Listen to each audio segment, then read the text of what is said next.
भाजप नेते सुधीर मुनगंटीवार यांची विविध विषयांवर स्पष्ट भूमिका। राज्याच्या राजकारणात सुरू असलेल्या विविध घडामोडींवर भाजपचे ज्येष्ठ नेते सुधीर मुनगंटीवार यांनी परखड प्रतिक्रिया दिली। आरोप प्रत्यारोपांपासून ते पक्षातील शिस्तीपर्यंत विविध मुद्द्यांवर त्यांनी आपली भूमिका स्पष्ट केली। हर्षवर्धन सपकाळ यांच्या आरोपांवर प्रत्युत्तर। हर्षवर्धन सपकाळ यांनी केलेल्या घरासंदर्भातील आरोपांना उत्तर देताना मुनगंटीवार म्हणाले, माझं घर महाग असेल तर त्यांनी ते कार्यालयासाठी विकत घ्यावं। त्यांनी जो आकडा सांगितला त्यातल्या किती टक्क्यात घ्यायचं आहे ते स्पष्ट करावं। काँग्रेसला असेच प्रदेशाध्यक्ष लाभले पाहिजेत जे बेताल बोलतात। त्यांनी सपकाळ यांना खुले आवाहन देत, तुम्ही कितीला घर विकत घेता ते सांगा, तेवढाच मला फायदा होईल असेही म्हटले। माझं घर महाग असेल तर त्यांनी कार्यालयासाठी विकत घ्यावं। त्यांनी जो आकडा सांगितला त्याच्या किती टक्क्यामध्ये यावं हे सांगायचं।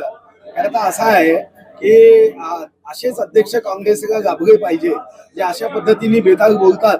माझा त्यांना तर ओपन चॅलेंज आहे, तुम्ही गावातलेच आहे, तुम्ही त्यांना कधी फोन करून सांगा केवढ्याला घेता, विचारा, तेवढाच मग फायदा होईल।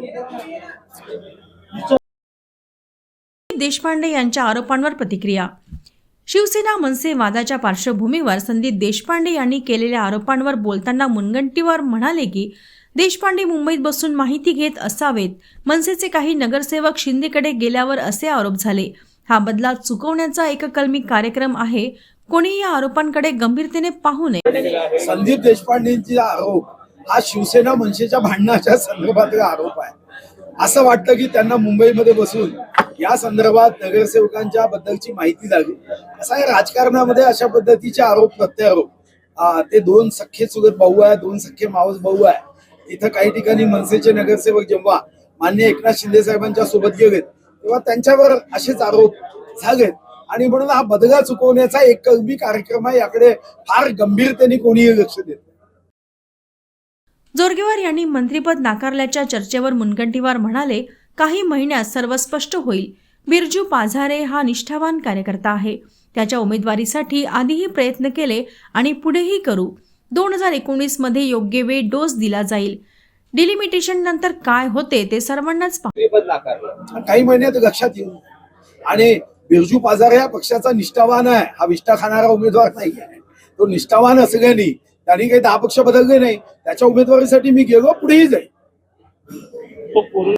साधारणतः 29 मध्ये तो डोस दिलाच आहे, याचा काही प्रश्नच उद्भवत होत नाही। आता डिलिमिटेशन नंतर काय होईल ते आपल्या सर्वांना बघायचं। एबी फॉर्म वाटपातील गोंधळावर भूमिका। एबी फॉर्म वाटपातील कथित गोंधळावर भाष्य करताना त्यांनी स्पष्ट केले की प्रदेशाध्यक्षांची यादी बदलण्याचा अधिकार विना परवानगी कोणालाही नाही। जर कोणी नाव बदलण्याचे समर्थन करत असेल तर भविष्यात इतर पक्षातील नेतेही तसेच वागतील आणि अंधाधुंद परिस्थिती निर्माण होईल। अशा प्रकारे वागता येणार नाही। एकूणच विविध राजकीय घडामोडींवर मुनगंटीवार यांनी आक्रमक आणि ठाम भूमिका घेत विरोधकांना प्रत्युत्तर दिले आहे।